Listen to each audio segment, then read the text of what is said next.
Subscribe to our YouTube channel and press the bell icon to get the latest updates. I'm a Prajata, founding partner at the Quantum Hub, and we're organizing this series in partnership with Network Capital and The Print. Today, we have a very special guest with us, Mr. Jay Panda, who is the National Vice President of BJP. And he is a four-time parliamentarian, twice in Lok Sabha, twice in Rajya Sabha. And Mr. Jay Panda is also one of the first parliamentarians who actually brought the issue of privacy and data regulation to the parliament, way before it became such a hot topic that it is now. We are very glad to have you, Mr. Panda, and thank you so much for giving us the time today. And I just wanted to quickly start with, I think the main issue that is at the heart of non-personal data regulation. In your opinion, who actually owns non-personal data? It's been compared to oil, it's been compared to many natural resources. But in your opinion, do companies own it? Do people who it corresponds to own it? Or is there no clear answer to that? I think this is arguably the biggest question related to technology and related to the 21st century economy that is currently being debated. It is related, of course, to privacy. But the big question here is modern economies depend enormously on data, whether it's Google or whether it's government collecting data. We have, for our convenience, we have very happily given our data to big tech companies. And for regulatory purposes and governance, government has always collected data. Now, I want to emphasize that here we are talking about raw data and non-personal data. We are not talking about identifiable data of every individual. So, for example, my own health records, which identify me, are personal data, and I have certain ownership over it. And nobody, especially a company that wants to monetize it, should have wanton access to that kind of data. So here we are talking about raw data that is not yet processed.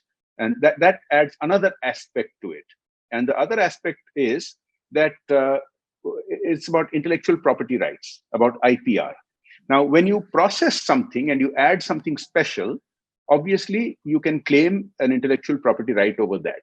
Now, if you've simply collected it and it's raw data, do you own it, or should the community own it, or should government own it? This is a very valid question. India is at the cutting edge of this debate. And I think this issue, no matter how we decide on this matter is going to be discussed around the world for quite some time yet, because the modern economy depends so much on data. I want to conclude my answer to this first question by giving one example from a pre-internet time. And I will use this example repeatedly during the discussion today. So let's think of census. Now, governments have been collecting census data for centuries. Now, the raw data that they collect is, once it's anonymized, it's available to everybody. Now, there are certain marketing companies that have taken census data and have processed it. They have sliced it and diced it and restructured it in a manner that helps them for political campaigns, for campaigns for consumer goods and services. Now, this is it's an interesting analogy, because can an individual say that, look, the census data cannot be shared without my consent, because even though it is anonymous, even though it is non-personal, I have some stake in it. So I think these are valid questions, and I'll use the census example again and again to illuminate some of the contentious issues about non-personal data. Great. Thanks, Mr. Panda. And I agree. So we've had two discussions before this, yesterday and day before yesterday. A lot of legal experts and technical experts tried to answer this question, but actually there is no real answer. And I think for the world also to be able to answer this, we probably need more deliberation. But I think a question I had is, so you took the example of census data, which is taken by the government and therefore is sort of done for a public purpose in some ways. But when non-personal data is generated through private effort, do you think if we mandatorily have that data be shared, it can distort incentives for innovation? Okay, I think this is a great question, and this is another of the fundamental issues that is contentious. And this essentially goes to the IPR aspect of the debate that I've been talking about. So let me cite examples where this has been the case earlier. Now, just because you collect something or you build something, is it entirely yours? Now, in a libertarian worldview, yes, there should be no rules. Whatever you develop is yours. And the opposite extreme of the libertarian view is a socialist or a communist view that you own nothing. It all belongs to the community or all belongs to government. Now, really, these two bipolar opposites are not the only options. So even in free market societies, there are certain regulations that go exactly to this point. So let's take the example of antitrust. Now, you go back 100 years when Standard Oil Company was broken up because it had become the dominant oil supplier, monopoly oil supplier, and was extorting extortionate rates of revenues because it was the only supplier. Now, they had that argument that, look, we've developed these oil wells. These are our oil wells. You can't just take them away.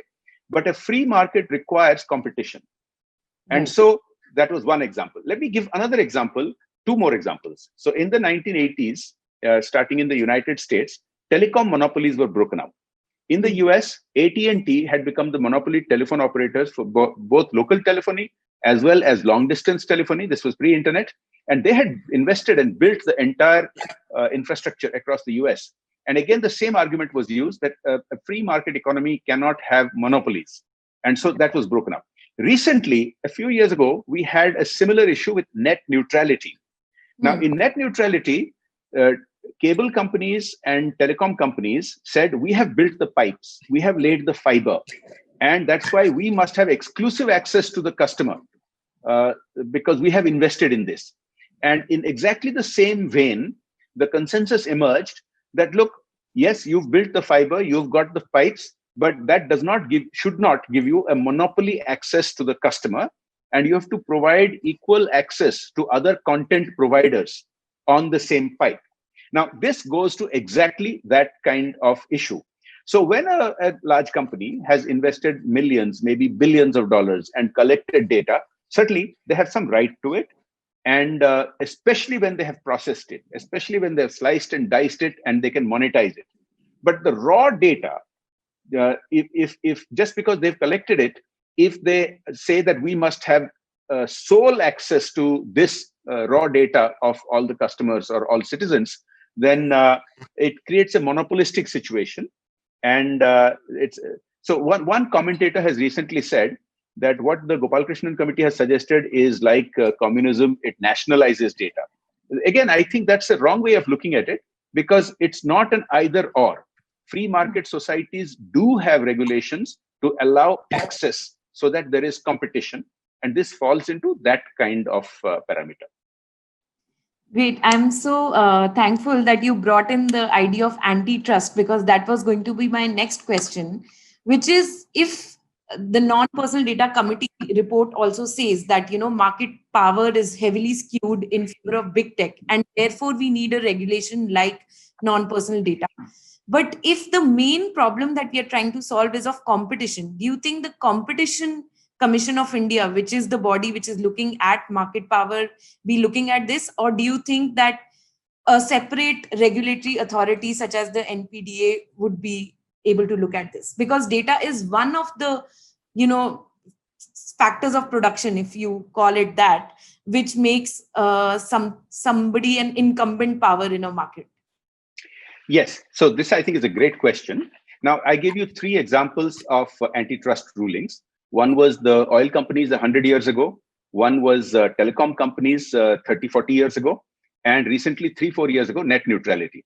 Now, in the first two cases, it was only competition laws or competition commission that went into play in the case of oil and in the case of telecoms. But when it came to net neutrality, the same argument, the question that you have posed was raised, but generally the consensus evolved that it would be the authority that deals with data access that will deal with this. So, for example, in the US, it was the FCC, the Federal Communications Commission, that took the call. And in India, it was TRAI It was not the communications company. Now, the communications commission. Now, the reason is the technology is moving so fast that perhaps there is an argument to be made that it may be difficult for people to understand all the issues. Now, a competition commission is schooled in the classic case of competition and lack of, not allowing monopolies and so on and so forth. But when technology changes so rapidly that something decided this year may be out of, maybe totally irrelevant in a year or 2 years. So you have seen that there is a little bit of overlap in this case between antitrust, anti-competition regulations, and technology regulations. I think there can be a special case made for technology to be regulated with, this kind of overlap is actually quite natural, simply because of the extremely rapidly changing nature of technology. And another sort of related point to that is, as you mentioned, that there might be a special regulator required or a separate regulator looking at these issues. But a lot of experts are also saying, and I'm going to push you a little bit on the point of raw data versus processed data. A lot of tech companies are also saying that no data is actually raw data, right? Because the kind of data that they capture makes a lot of difference to their business models. For example, if it's an e-commerce company, if they are capturing how a customer is moving from one page to another, how are they searching for a particular product? If it's a cab aggregator, then how does the search pricing work? So every different company in consumer tech economy is looking at very different metrics and to be able to capture that data and to use to build their product. So do you think there can be a standard for what non-personal data is and what is raw for which industry and what is processed for which industry? Who will decide that? Again, a great question. Now, Aparajita, as you know, I come from a private sector background, and Yes. I'm extremely in favor of free markets. But I'm not in favor of free markets to the extent that allows competition. For free markets to function, you must have competition. So the point that you've made is the same point that has been made again and again, whether it is oil, whether it is telecom, and whether it is data. Now, of course, there is such a thing as raw data. Everything that you just explained was the slicing and dicing and the processing of it that the companies are claiming to have a right on, and they're legitimately so.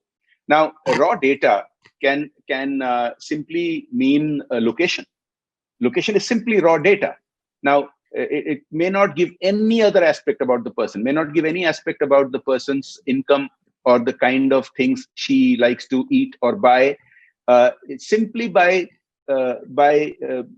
having location, you can know where there is a population, where there is not a population. That's one. I'm just using a very simplistic example, but I agree with you. This is not easily settled because, as I said, we are at the cutting edge of this. Now, the Europeans have come up with a reference to non-personal data just recently, I think a year or two ago, but they have not taken it forward either. So I think the Gopalakrishnan Committee serves a purpose in helping to take the discussion forward by putting forward certain ideas about what is non-personal data, about whether it can truly be private, is the anonymity irreversible, who owns community data. So I think India has done a great job. This Gopalakrishnan Committee has done a great job in taking the dialogue to the next level. And these issues are not settled. And I think we should be proud that we are at a level today in terms of scale, in terms of discussing the latest cutting edge technology issues, that India is actually setting the tenor, if you will. But as I said, this will be debated in the US, in Europe, in other countries, and it's not going to get settled this year or the next year. Definitely. I think the world is looking at us at, what we are trying to do with this regulation here. And I think it's going to lead to a lot of debate in other countries as well. And that was actually one of the things that I wanted to ask you. If we were to go down that road, and if India is the sort of front runner in bringing out a regulation like this, which asks big tech to mandatorily share raw data with startups in India, do you think there will be any implication for us in terms of our foreign affairs and trade relations with other countries? It'll depend on how the rest of the world goes forward. But I think the path we seem to be on seems to be rational, because we are not saying that we are going to nationalize the data. We are not going to say that we are peremptorily going to seize data that is gathered by big companies. It's when big oil was broken up 100 years ago, it didn't stop the oil companies from investing further in new oil fields in new countries, even into India. When telecom was deregulated and broken up 30 years ago, it didn't stop telecom companies from coming to India. And when net neutrality was enforced in India, despite extreme lobbying by big tech, remember that big tech didn't walk away from India. It has continued. Let me give you an example. When the a related issue is of privacy, and the Europeans were the first to make some big moves just a few years ago in the GDPR regulations. And just 4 or 5 years ago, when I was the first member of parliament in India to put up a bill for privacy and data security, big tech was screaming themselves hoarse that this is not going to work. It's going to squelch innovation. And just 4 years later, big tech is completely compatible with GDPR. And they've accepted that the privacy concerns are genuine. We have also had rulings by the Supreme Court, and we are in discussion about what our privacy data security laws should look like. So it's understandable because big tech has invested money in gathering the data, but I don't think it's just a simple thing to say that there is no such thing as raw data, there is no such thing as anonymity. I don't think it will turn away investment in India at all.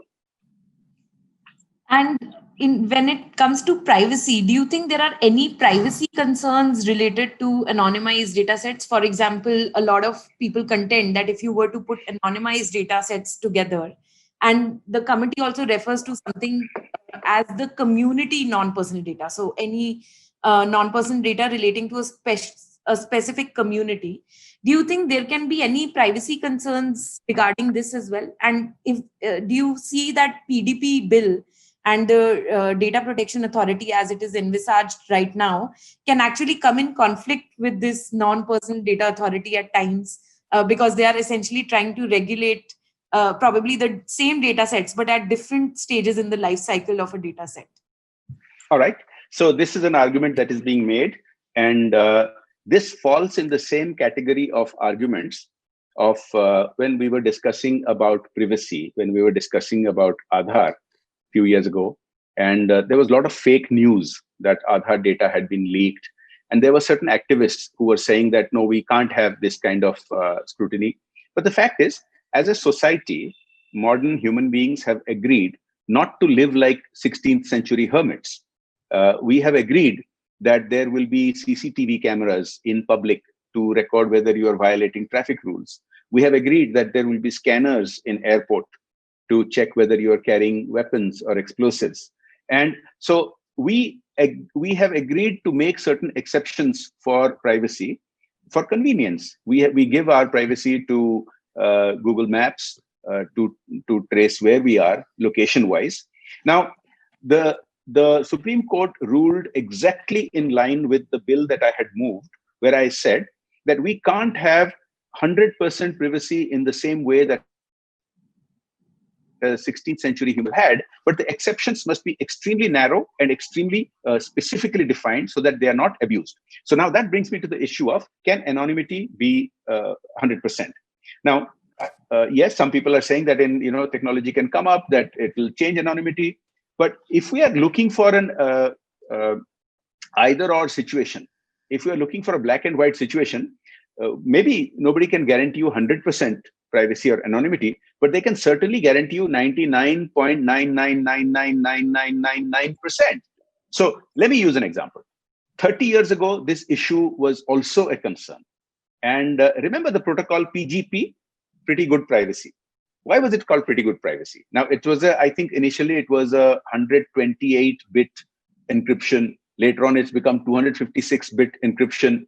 Now, the encryption standards are getting higher and higher, but also on the other side, supercomputers are coming up which can crunch the data much faster and break that level of encryption. So it's always a race. But I want to emphasize on the phrase pretty good privacy, Because if we had insisted that it has to meet some cosmic standard of privacy, then we would never have had credit cards, then we would never have had internet transactions, we would never have had e-commerce.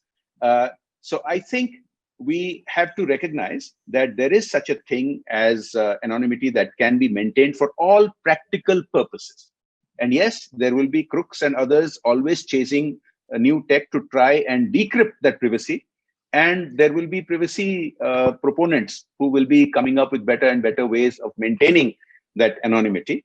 So to say that unless we have perfect, some kind of universal level of privacy, we should not progress is not reasonable, not rational. That's not how we function as human societies.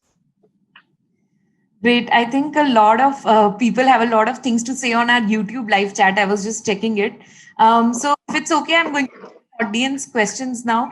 Okay, sure. Can I go ahead with that? Okay, great. So Vijay Ramanathan, he's asking, what would be your suggestion on monetization of such raw data by big tech to an extent that they have an ROI for the effort spent? Though agreed that defining it would be a nightmare, he himself is saying. And add to that question, sorry, do you think there should be any legal constraints on using data that is shared by big tech for startups who they share it with, if this was to go through? Okay, so let's this whole data economy came up consensually. It was not enforced government collection of data such as census. It came up consensually because we started sharing our data for convenience. The opposite of privacy is not some kind of big brother dictatorship. The opposite of privacy is convenience. And we have willingly, all the apps that we download, everybody says yes, okay to the terms and conditions without even reading it. So we have willingly given that consent, and now there are regulatory efforts on to ensure that the consent has to be reasonable. It should not be a 30-page document. It should be 5 or 10 yes or no questions that people should tick off. And so there is going to be regulations to ensure that consent is actually a reasonable parameter. Now, there is a new pushback when you said, and this goes to your question about whether the big tech should be allowed to monetize. Now, that's the free market economy. If you have a bugbear in your mind that why should somebody make profit, why should somebody make money out of this, then you're not talking about free market. You're talking about socialist, communist regimes, which have never created or innovated anything in history. All the innovations have come from free markets. Now, the monetization should be based on effort that they put in, should be based on new technologies or new proprietary formulas that they come up with, whether it is in medicine or whether it is in technology. The principle is the same. Now, this new pushback that we should own some of the data, there is some resonance to it, but I think the consent architecture is where that comes into play. Now, if we, it's possible that some big tech will come up with a formula that will pay you 1 cent out of every data that we collect, or X% out of every dollar that we make if we use your data in that data set. It's possible somebody will come up with that. Now, you can say that, look, I don't want to share my data, and you have the option not to. It becomes a little difficult not to use many of the modern technologies which are dependent on data sharing. So you have to accept that maybe you're not getting money for sharing your data, but you're getting certain facilities. Many people use Google Maps to run their small businesses. They're making money off it, which is a free service. So it goes both ways. So I think, as I said, there is no clear-cut answer today. It's going to shape up as things go along. But to say that somebody should not make money, I think the argument should be limited to somebody should not make money off raw data, which they're collecting, or even collecting has a cost. So maybe that is the amount of money they should make on raw data. But clearly, they ought to be allowed to add innovation and make money from that. And the second part of the question, for example, if one big tech was sharing their data, for example, a cab aggregator, because that's committee's favorite example, so I'm using it again and again. If a cab aggregator is sharing their, for example, surge pricing related sort of data? And do you think there should be legal constraints on the startup that is getting that data on how they use it, or constraints around who can invest in that startup and who can acquire that startup if they have gotten that? Because how will we prevent misuse of this data sharing mechanism? So I think we are getting a bit too far ahead of the argument here, because once you are requiring companies to make raw data available, you can't say that it will only go to startups, because that data will get leaked easily. So, if you're making it accessible, it has to be made accessible to others. And of course, there can be fee structures for that. There can be compensation for that. And I don't have a hard and fast answer on this. To what extent? Let's take the community of ride aggregators. And each one of them has collected some data. If somebody wants to start coming up and want access to those customers or those citizens with raw data, that's what we are talking about here. That the entire field of location-based monetization should not be limited to 2 or 3 companies. It should allow others, innovators, startups to come in on it. So I think the debate continues as to what is truly raw data. That's in your question. What is truly raw and what is processed is not a settled issue today. So in terms of search pricing, there are many other factors than just location. Search pricing in a upper middle class part of town will likely be different than a search pricing in a lower middle class or a poor part of town. So this is where the big tech company brings its own algorithms, its own technology and knowledge to play. So how we will define what is exactly raw? We just give the numbers of people available at a certain location without no other information.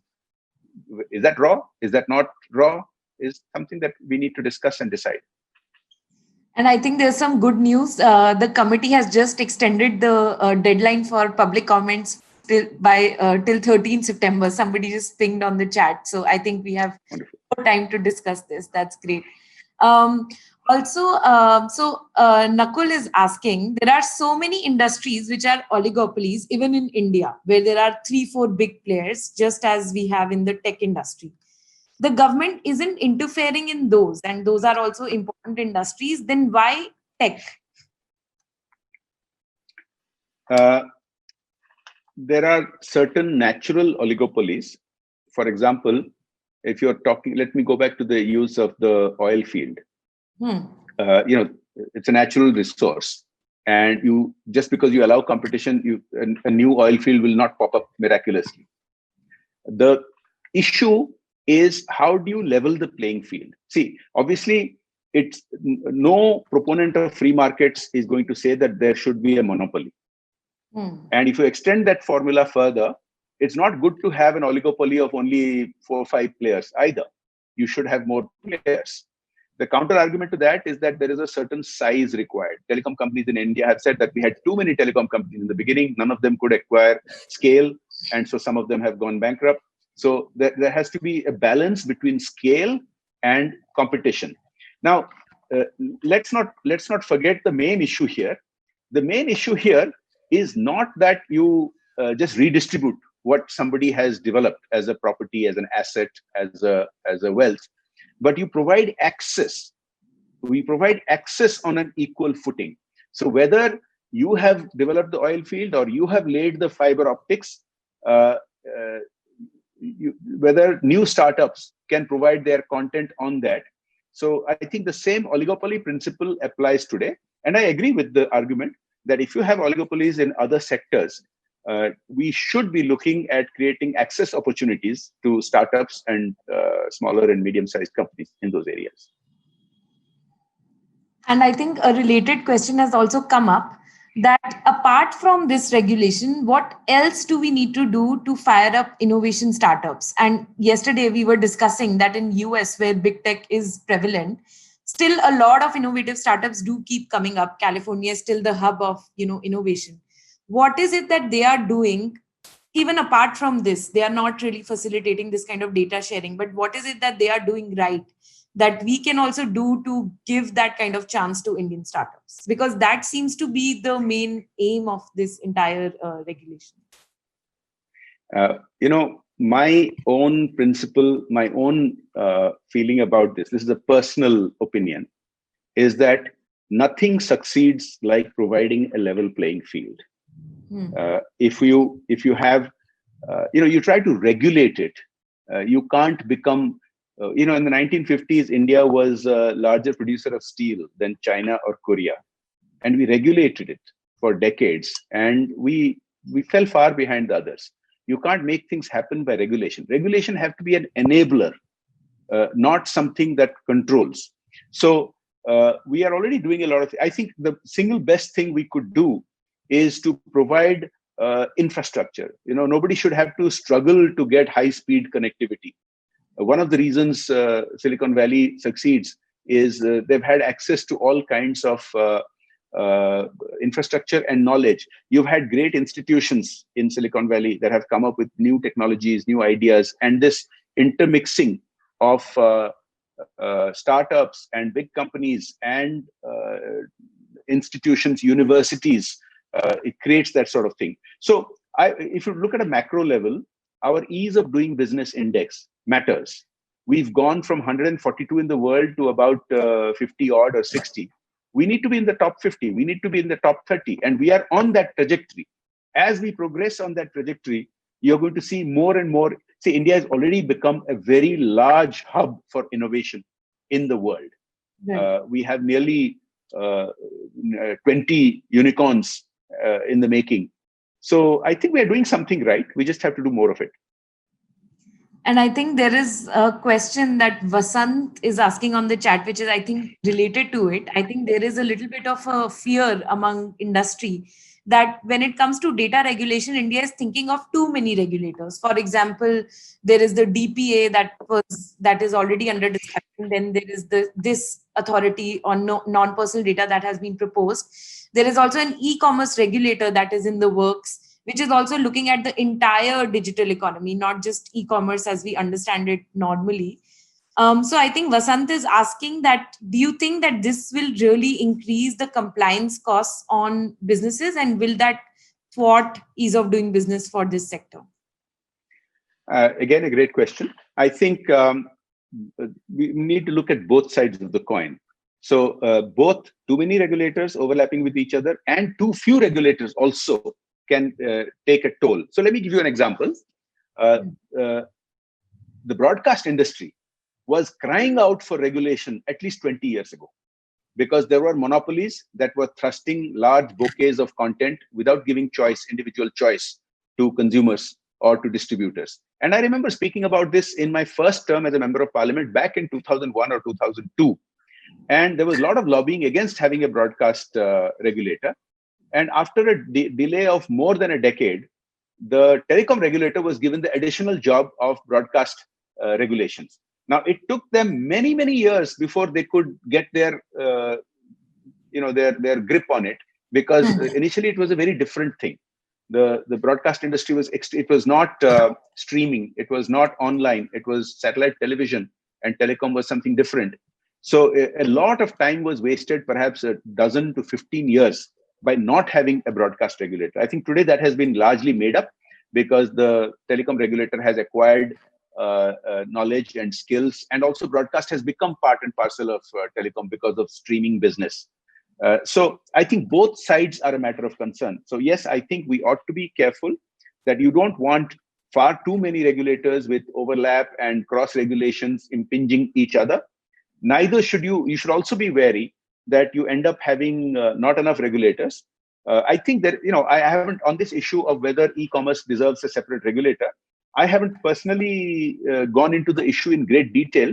But, at first glance, it appears to me that e-commerce has become a huge giant by itself. Just the e-commerce part of new economy, of technology, is a huge giant. So perhaps it does require specialized regulators. I don't want to say that, no, it doesn't require. I want to look into it a bit more. But I think the question is appropriate. We need to find the right balance. Not too many, not too few. Great. I think the problem with e-commerce regulator, I think this person was saying, is that right now the way it is defined, e-commerce is looking at the entire data economy. So I think that creates an almost equal, almost a perfect overlap with these regulators. I think that is something that needs to be probably So looked. my own idea is that think of Venn diagrams. And I Right. think it is natural, I think it is reasonable and rational that you have different regulatory bodies with some overlap, minor overlap. But if they have, like you said, 100% overlap or even a 70% overlap, it's going to create chaos. So Right. we need to understand, is there a need for a different regulator for a particular subset of the tech economy? Each time we have to ask that question. Sometimes the answer should be yes. Sometimes the answer should be no, that another existing body can just as well handle this aspect of it. So we need to ask that question for each and every step. Right. I think yesterday this panelist was saying that tech companies are like shapeshifters. Today they will be a payment company. Tomorrow they'll be an e-commerce company. So I think when companies are shapeshifters, it becomes hard to sort of delineate their different functions. And I think that is why probably regulators are finding it hard to do that. So this goes clearly to one of your early questions in this discussion, that does technology require separate regulations where competition can take care of it? Competition regulations can take care of it. And I think you've answered it just now, because technology is so fast moving, because they are shape shifting so much that it does require specialized attention. That's that's obviously something that needs to be considered. There is another interesting question, and I think yesterday we had some chats around this, which was around, can the government take an incentive based approach instead of the mandatory sharing approach to boost this innovation system? And in terms of incentives, I think there was some discussion around, incentivizing big tech to probably have more R&D here, or tie-ups with higher education institutions, etc. Even looking at that part of the innovation economy, do you think there could be something there that we could do? I think incentives ought to play a role, but I am a little skeptical whether incentives alone will take care of it. Let me use an analogy. This analogy is similar to self-regulation. Many industries, not just tech industries, many industries often lobby the government, saying, look, don't have regulation, it'll stymie our industry. Just leave it to us, we will self-regulate. Now, more often than not, you will find that the self-regulation is very superficial, and it does not address many of the concerns, not just of consumers, but also of smaller players in the industry. There are often cartels. There are, it creates the lack of competition that we are all concerned about. So I think incentives should definitely play a role in it. But this goes to the core issue: who does raw data belong to? Now, if we decide that whoever has collected it, it belongs to them, then surely we should have no regulations, only incentives should be there. But if we decide that no, even though you have invested in collecting the raw data doesn't belong to you, the processing, the innovation belongs to you. Just like the fiber optic that you have laid may belong to you, but you are required to give access to other content creators, then clearly incentives alone are not going to be adequate. And I think there is this question that has just popped up, which sort of builds on it, is that while antitrust is an issue everywhere, why do you think other countries haven't gone down this path? What is stopping them from doing that? Is there? So on the issue of sharing raw data, as I said, India is at the cutting edge. Other countries are also starting on that path. I mentioned earlier that the European Commission has mentioned the sharing of non-personal data. So, this whole thing started by should government be able to use raw data for policy choices? So, over the past few years, big data has started playing an extremely important role. So I was fascinated when I first started reading about big data a few years ago, maybe 5-7 years ago, how Google Analytics can predict that a certain part of a city is likely to see more crime on a particular weekend. or when there is a pandemic, big data analytics can give you early warnings that you need to have a containment zone in this part of town, but not in that part of town. So this is something that government legitimately ought to be interested in, legitimately ought to be concerned about. And this is where the thrust is coming. So other countries are indeed looking at the aspect that government does have a role in managing pandemics. Government does have a role in containing crime. And if big data is not just about e-commerce, if big data is not just about profiting and monetizing, it's also about making our lives better in a way that's harder to calculate, such as law and order, such as health. So, but the answer is other countries are doing it. Other countries are dealing with it. It just so happens that, in one of the first times in recent history, India is at the forefront of a regulation that matters to everybody in the world. That's why it looks so unusual.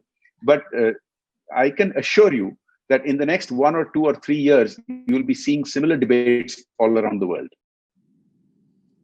In the meantime, though, is there a risk that we'll be seen as this overzealous country who's trying to, just get the maximum value out of the data? And is there any risk that you foresee that, that could actually defeat the purpose of going onto this path and being the first country on this path?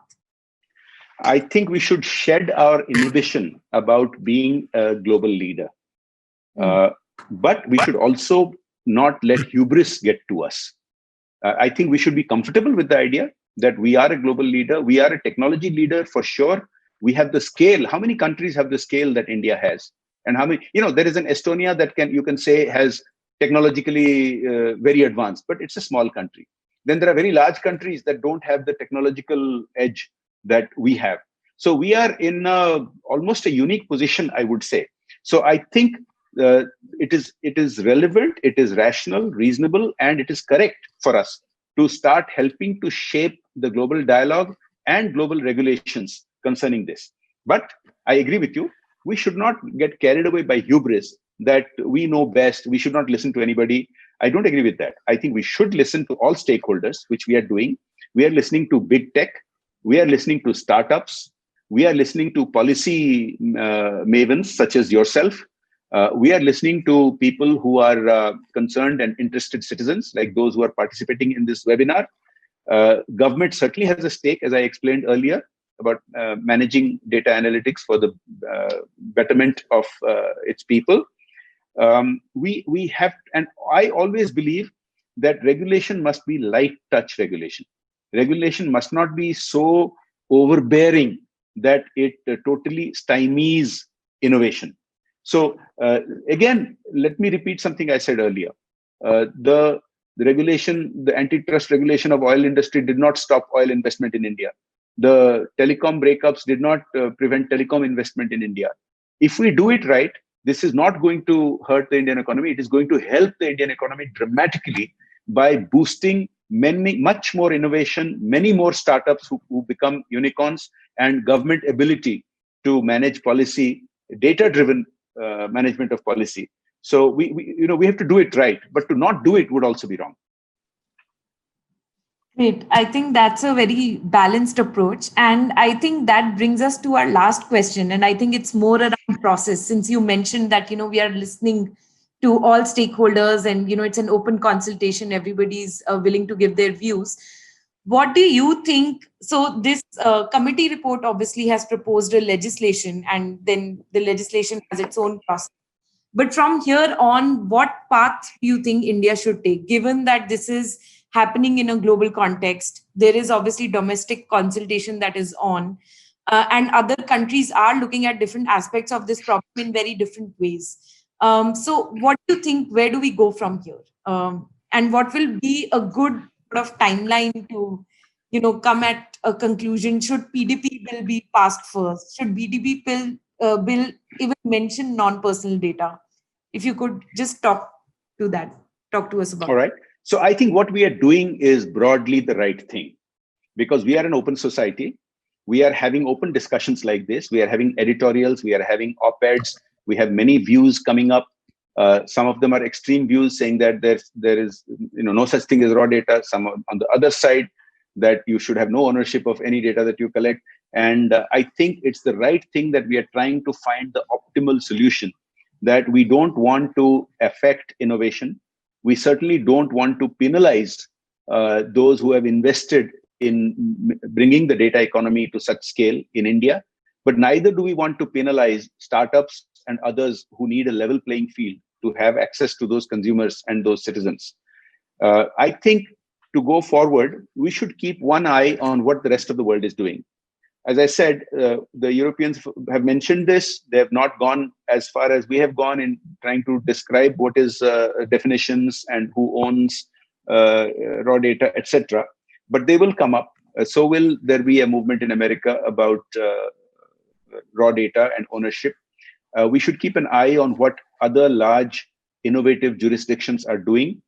And we should also keep having these hearings, but we can't have them interminably. We have to start taking decisions at some point. So let's not try to get everything perfect. The perfect is the enemy of the good. If we have a reasonable degree of consensus on what is good for the country, what is good for the economy, what is rational and balances the various interests of the various stakeholders, then we should start going ahead with legislation. These legislations have been in discussion for at least 3 to 4 years. My bill on privacy and data security is already 4 years old. Let's not, we are not legislating for the next 1,000 years. When we make a legislation, I'm sure there will be some stumbles, and we can, as we go along, we will fill in the loopholes and the gaps, and we can later on aim for more comprehensive legislation, maybe a few years into the coming decade. But we can't wait forever that until we get every T crossed and every I dotted, that we should not progress, because that is what will truly stymie innovation in India. And I think as society, law is also work in progress always. So especially with technology. So I think, thank you so much, Mr. Panda. I think this was a really interesting discussion. I think this is a topic that, everybody is watching, given that most of our country, when it comes to service class, is working in this sector. They're working with data day in and day out. This is something that is extremely, extremely relevant to us as an economy, as a society. And I think, as you laid out, that, we are really the front runners who are thinking about this question. But I think there are a lot of complicated answers that we need to have before we actually get into the nitty-gritties of, instituting such a system.